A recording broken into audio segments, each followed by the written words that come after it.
बिस्मिल्लाहिर्रहमानिर्रहीम। आज का जो हमारा टॉपिक है न्यूट्रिशन एंड डाइजेशन वाले चैप्टर में से diversity in digestive structure in vertebrates. Last time हमने इनवर्टिब्रेट्स को डिस्कस किया था। आज हम वर्टिब्रेट्स की बात करेंगे कि वर्टिब्रेट्स की डाइजेस्टिव स्ट्रक्चर्स के अंदर कौन कौन सी जो है वो स्ट्रक्चर मॉडिफाइड है, क्या डाइवर्सिटी क्या है उसमें। तो वर्टिब्रेट का जो डाइजेस्टिव सिस्टम है वो कंप्लीट डाइजेस्टिव सिस्टम है, ट्यूब लाइक डाइजेस्टिव सिस्टम है। उसमें स्पेशलाइज्ड स्ट्रक्चर्स हैं डाइजेशन के लिए भी, एब्जॉर्प्शन के लिए भी, फूड की स्टोरेज के लिए भी, वेरिएशन है उसमें। तो जो मेन स्ट्रक्चर्स इन्वॉल्व है उनके डाइजेस्टिव सिस्टम में, that is buccal cavity, pharynx है, एसोफेगस है, स्टमक है, स्मॉल इंटेस्टाइन है, लार्ज इंटेस्टाइन है, ठीक है, रेक्टम है, एनस है या प्लेका की सूरत में है, और इसके साथ कुछ ग्लैंड्स है जैसे सलाइवरी ग्लैंड है, जैसे लिवर है, जैसे पैंक्रियाज है। तो ये ग्लैंड्स, एसेसरी स्ट्रक्चर्स और डाइजेस्टिव कैनाल या डाइजेस्टिव ट्यूब या गैस्ट्रोइंटेस्टाइनल ट्रैक्ट, ये मिलके ये वर्टिब्रेट्स का डाइजेस्टिव सिस्टम बना है। वर्टिब्रेट्स के हवाले से एक पॉइंट कि ये अपना ज्यादा टाइम जो है वो खुराक को ढूंढने और खाने में लगाते हैं, ठीक है। Most of vertebrates spend the majority of their time into feeding, ठीक है, और ये उनका फीडिंग यूनिवर्सल टाइम पास है, जब भी फारो होंगे फीडिंग की कोशिश। इनके जो डाइजेस्टिव ट्रैक्ट्स हैं वो मॉडिफाई हुए हैं मुख्तलिफ तरह की खुराक के लिए, उसको गैदर करने के लिए, उसको डाइजेस्ट करने के लिए, उसको एब्सॉर्ब करने के लिए। मुस्लिम वर्टिब्रेट सबकी खुराक एक जैसी तो नहीं है। कोई घास खा रहा है तो कोई फ्लैश के ऊपर मीट कर रहा है, फीड कर रहा है। तो उनकी ऑरल कैविटी में भी मॉडिफिकेशन है उस एतबार से, जैसे टीथ की सूरत में। उनके स्टमक में भी कुछ मॉडिफिकेशन है, उनकी इंटेस्टाइन में भी मॉडिफिकेशन है कि उन्होंने क्या खाना है, किस तरह की खुराक खानी है और फिर उसको कैसे डाइजेस्ट करना है। इस एतबार से उनके डाइजेस्टिव ट्रैक के अंदर कुछ मॉडिफिकेशन है। हम वही मॉडिफिकेशन जो है वो अभी वन बाय वन जो है वो डिस्कस करते हैं। सबसे पहले हम बात कर लेते हैं मॉडिफिकेशंस इन टंग की, कि जो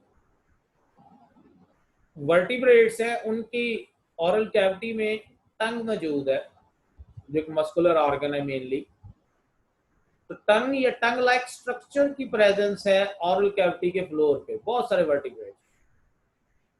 अब उसमें कुछ वेरिएशंस हैं, जैसे अगर हम बात करें तो जो लैम्प्रे है उसकी जो टंग है वो प्रोट्रूसिबल है, वो बाहर निकाली जा सकती है और फिर इनटेक की जा सकती है, और उसके ऊपर हॉर्नी टीथ मौजूद होते हैं। रेस्पी टंग है, ऐसे लगता है जैसे रेगमार, वो उसको किसी भी चीज के साथ अगर रगड़ेगी तो उसमें से उसको जख्मी करके उसमें से जो है वो ब्लीडिंग शुरू हो जाएगी, क्योंकि लैम्प्रेज ने फीड ही जो है वो ब्लड के ऊपर करना है। सेक्टोरियल माउथ होता है, अटैच करके अपनी टंग की मदद से उसको स्क्रैप करते हैं, ब्लीडिंग शुरू हो जाती है और उस ब्लड को वो सक करते रहते हैं,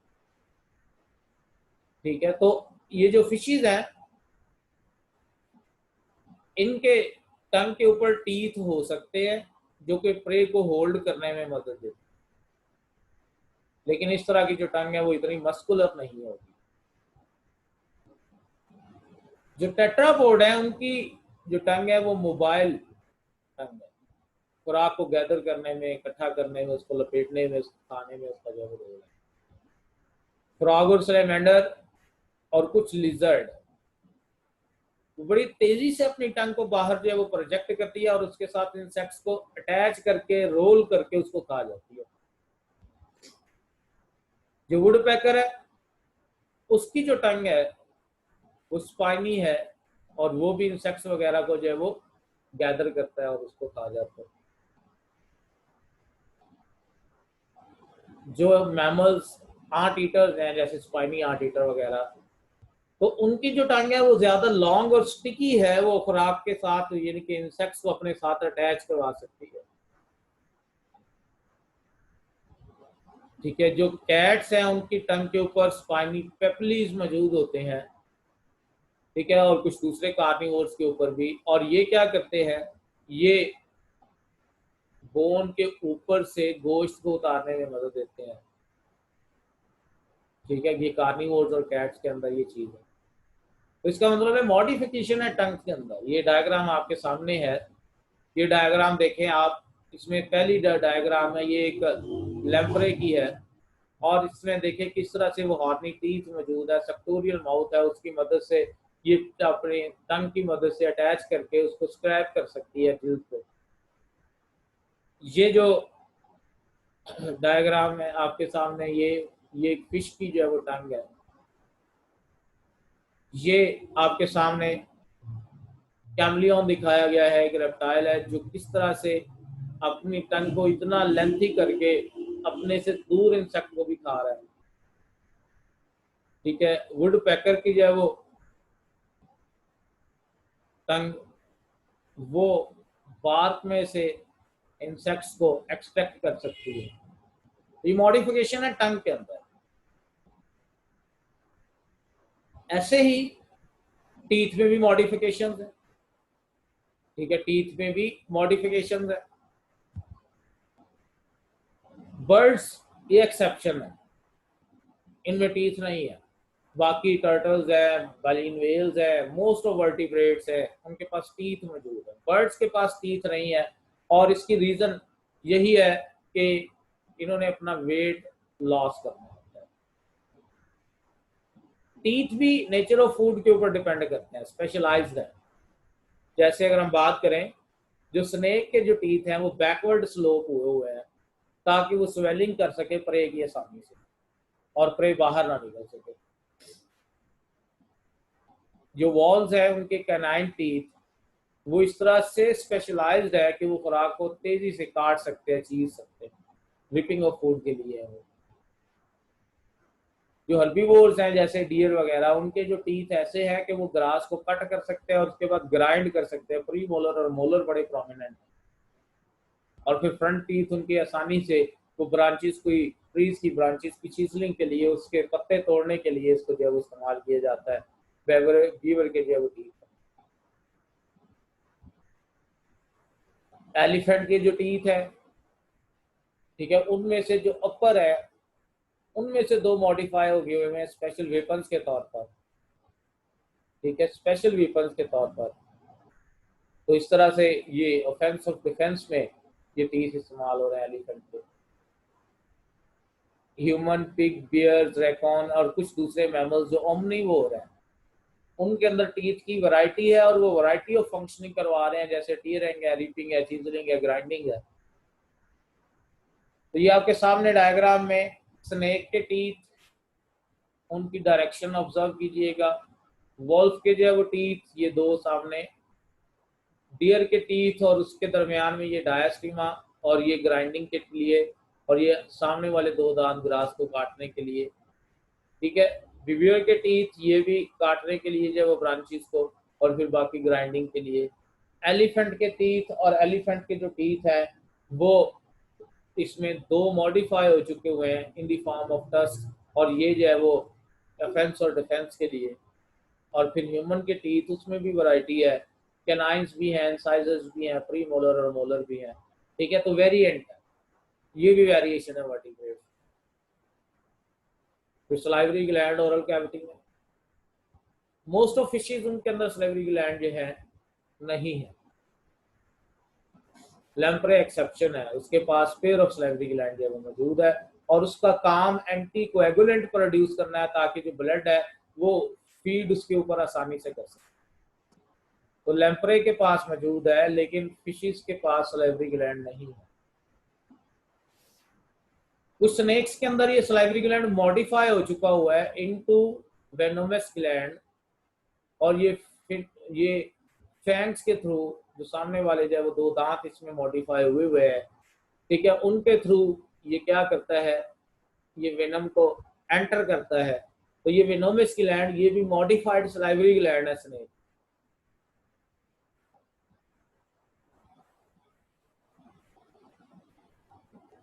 एम्फीबियंस, रेप्टाइल्स, उनके अंदर जो है वो सलाइवरी ग्लैंड जो है वो मौजूद नहीं है, क्योंकि उनके digestive enzymes, oral digestive enzyme ही रोल प्ले करते हैं वहाँ पर।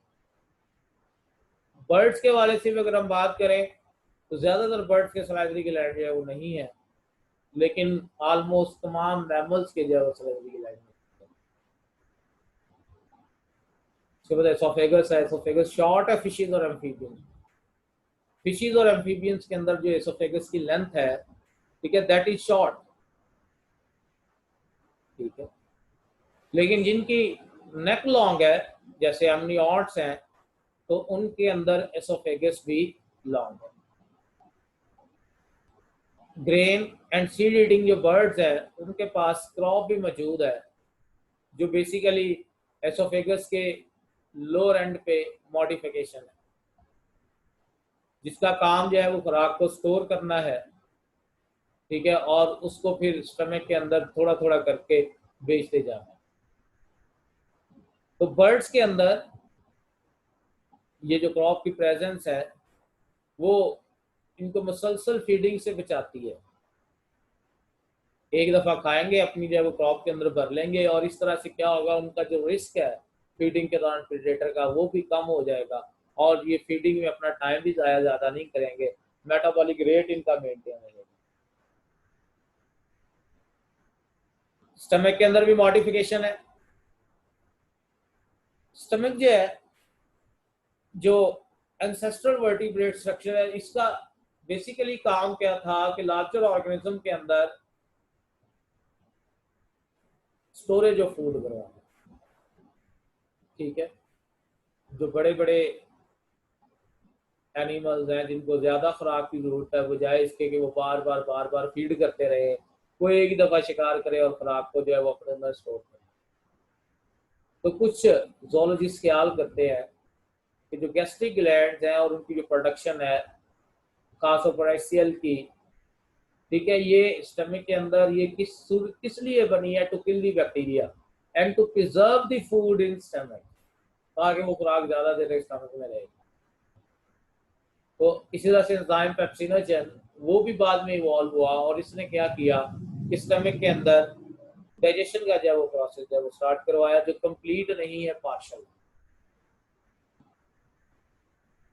ये आपके सामने मॉडिफिकेशंस दिखाई हुई है मुख्तलिफ एनिमल्स की, एसोफेगस के अंदर और स्टमक के अंदर। आप देखें बर्ड्स का एसोफेगस, और उसके बाद उसके साथ ये कितनी बड़ी क्रॉप है, ठीक है। इसी तरह से अगर आप बात कर ले, ठीक है, इसकी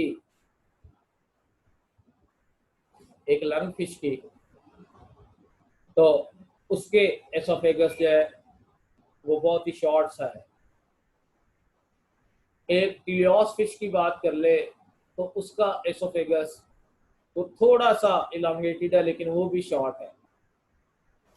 और अगर आप बात कर ले एम्फीबियंस की, तो एम्फीबियंस का भी ये शॉर्ट जो है वो एसोफेगस है, लेकिन बर्ड्स का ये एसोफेगस उसकी निस्बत इलांगेटेड था। तो ये मैंने पहले ही नेक की लेंथ के साथ बात रिलेट करके करी।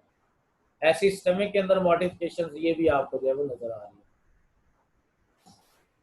एक और स्ट्रक्चर मौजूद है गिजर्ड वर्टिब्रेट्स के अंदर, तमाम वर्टिब्रेट्स में नहीं है। कुछ फिशेज, कुछ रेप्टाइल्स जैसे क्रोकोडाइल है, और तमाम के तमाम बर्ड्स उनके पास गिजर्ड मौजूद है, that is for the grinding. Birds gizzard जो है ये एसोफेगस के लोअर एंड पे, ठीक है, मौजूद है, स्टमक के बिल्कुल ऊपर, वेंट्रिकुलस के बिल्कुल ऊपर, ठीक है, ये मौजूद है। एसोफेगस के नहीं, सॉरी, ठीक है, ये स्टमक के जो है लोअर एंड पे वेंट्रिकुलस के साथ जो है वो मौजूद है, पोस्टीरियर पार्ट।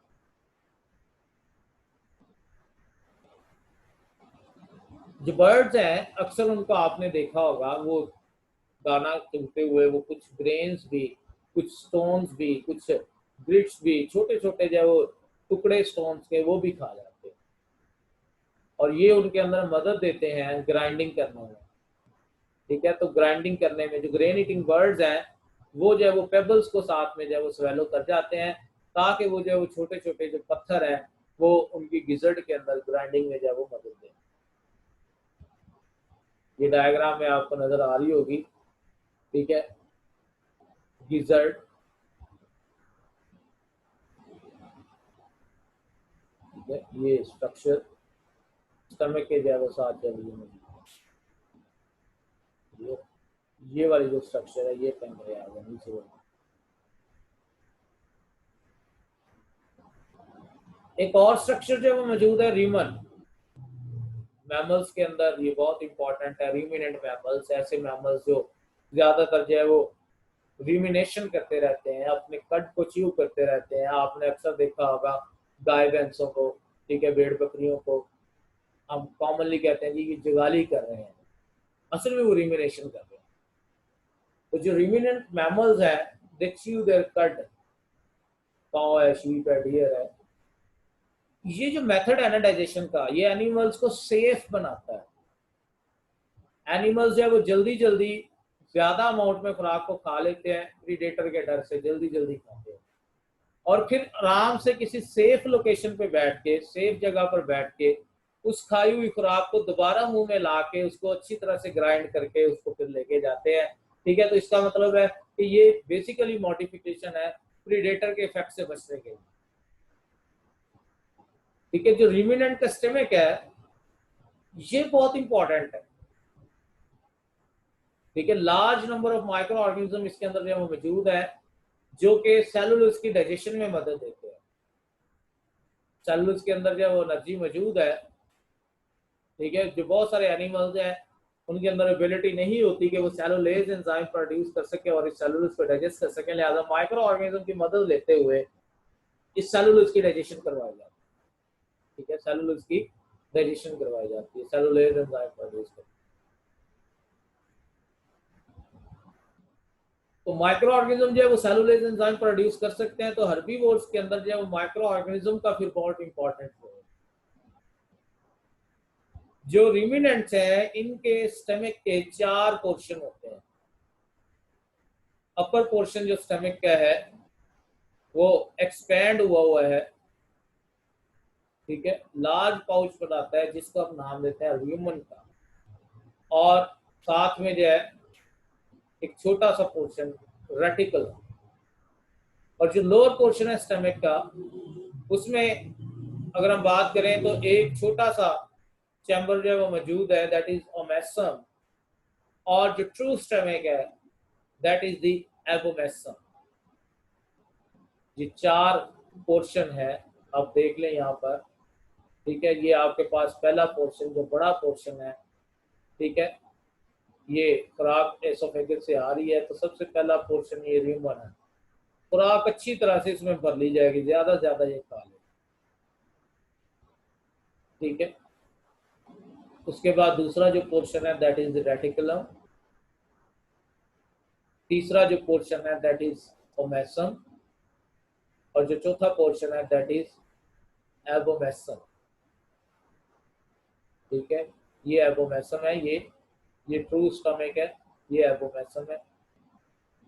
और ये ओपन हो रहा होगा through the pyloric sphincter into small intestine.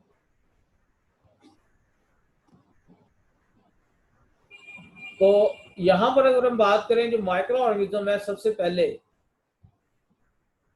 वो ह्यूमन के अंदर ही खुराक के साथ मिलके उसके एनकाउंटर करते हैं। ठीक है, माइक्रो ऑर्गेनिज्म जो है वो खुराक के अंदर मौजूद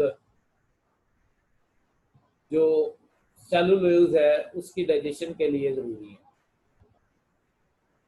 साथ ही और भी सिक्रीशंस यहाँ पर जो है वो निकलेंगी,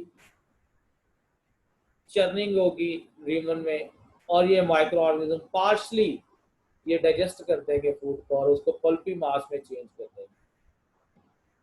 ठीक है, ये पल्पी मास रेटिकुलम में जाएगा। ठीक है, जिस जहां पर हम उसको ये क्या नाम दे रहे हैं, दैट इज द कट। फिर यहाँ पर पहली दफा इस कट को च्यू किया जाएगा। ठीक है, खुराक दोबारा रीमन में जाएगी, वहां से ये लिक्विडी होके उसके बाद फिर आगे ये मूव करते हुए जाएगी into the abomasum and then abomasum. abomasum glandular region है जहां पर और एंजाइम्स खारिज होंगे और वो इसको प्रॉपर डाइजेशन का सबब बने। एक और स्ट्रक्चर मौजूद है जी सीकम। सीकम जो है माइक्रो ऑर्गेनिजम्स जो नॉन र्यूमिनेंट है,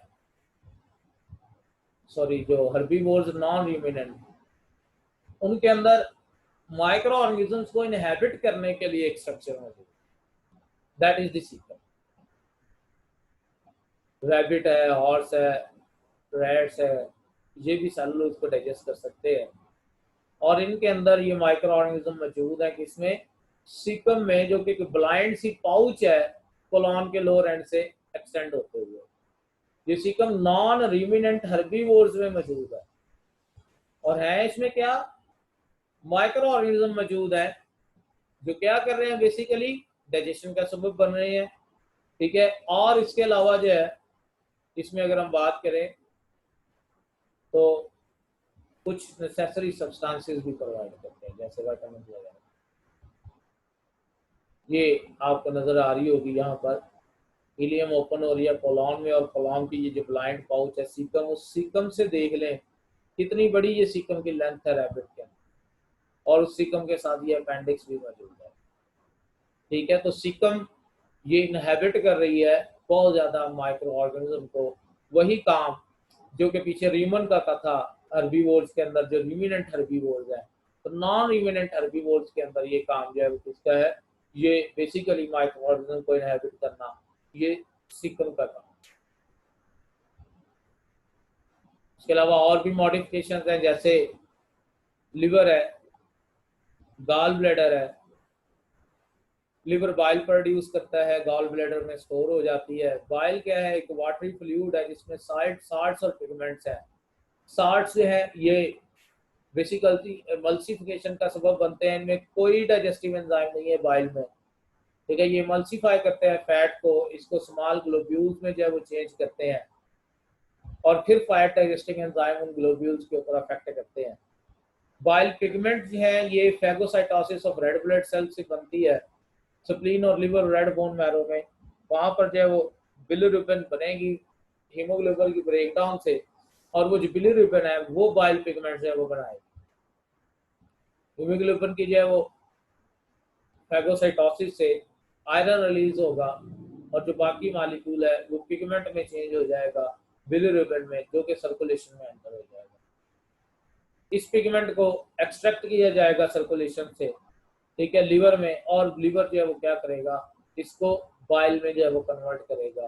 ठीक है, तो bile as a bilirubin as a biliverdin, ये ग्रीन बाइल और रेड बाइल ये दोनों मिलके ये बेसिकली पिगमेंट्स जो है वो मिलके ये बाइल के अंदर मौजूद है। बाइल का डाइजेशन ऑफ फैट में रोल है, गॉल ब्लैडर के अंदर ये स्टोर हो रही है, तो कार्निवोर्स के अंदर जो ये बड़ी इंपॉर्टेंट रोल प्ले कर रही है।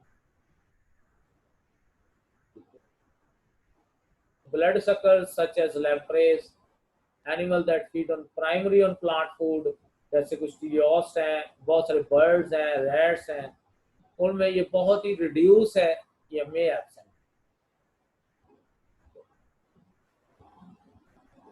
Pancreas also structured in vertebrates, और ये पैंक्रियाज जो है अगर हम देखें लैम्प्रेज और लंग फिश में, तो उसमें जो वॉल ऑफ द इंटेस्टाइन के साथ ये एम्बेडेड होती है, इतनी विजिबल नहीं है। एक्सोक्राइन एंडोक्राइन दोनों तरह का रोल है पैंक्रियाज से, और पैंक्रियाटिक फ्लूइड के अंदर कई एक एंजाइम्स हैं जो कि स्मॉल इंटेस्टाइन में डाइजेशन के लिए जरूरी है। और इंटेस्टाइन ये भी दो तरह की, small intestine, large intestine, absorption of food में मदद दे रही है, एब्जॉर्प्शन ऑफ मिनरल्स में मदद दे रही है लार्ज इंटेस्टाइन, और इंटेस्टाइन की लेंथ है वो वेरी करती है।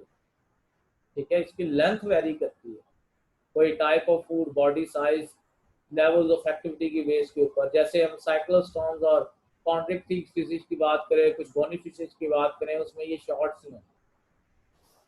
ठीक है, लेकिन अगर आप बाकी फिशेज और वर्टिब्रेट्स की बात करें तो उसमें लेंथ ज्यादा है और कॉइल हुई। जो इंटेस्टाइन है ये एम्फीबियंस और रेप्टाइल्स में मॉडरेट लॉन्ग है और बर्ड्स और मैमल्स के अंदर ज़्यादा लॉन्गर है, ज़्यादा सरफेस एरिया है। बर्ड्स के पास जो है वो टिपिकली दो जो है वो सीकम मौजूद है और मेमिलियन के पास जो है वो टिपिकली एक सिंगल सीकम मौजूद है at the beginning of intestine. ठीक है, तो लार्ज इंटेस्टाइन जो है वो मैमल्स के अंदर ज्यादा लॉन्गर है एज कम्पेयर टू बर्ड्स, और वो कलेता के अंदर जो है वो एम्प्टी होती है मोस्ट ऑफ वर्टिब्रेट्स में, रेक्टम या और रेक्टम के थ्रू आगे कलेता। ये सेम वही डायग्राम पहले जो हमने डिस्कस की थी, लेकिन अब हम इसको डिस्कस करेंगे according to the length of intestine. तो आप देख ले इंटेस्टाइन की लेंथ एक लंग फिश के अंदर, इंटेस्टाइन की लेंथ एक फ्रॉग के अंदर, इंटेस्टाइन की लेंथ एक टिलियोस्ट फिश के अंदर, और ये इंटेस्टाइन की जो लेंथ है एक बर्ड के अंदर, और बर्ड की निस्बत मैमल में इससे भी ज्यादा। तो इसका मतलब है इंटेस्टाइन की लेंथ भी वर्टिब्रेट्स में वेरी कर रही है। That is about the structures in vertebrates that are involve in the digestion. इसके रिलेटेड कोई भी क्वेश्चन है आप मुझे व्हाट्सएप कर सकते हैं या ईमेल कर सकते हैं। इंशाल्लाह हम नेक्स्ट टाइम जो है वो डिस्कस करेंगे एक मेमिलियन मॉडल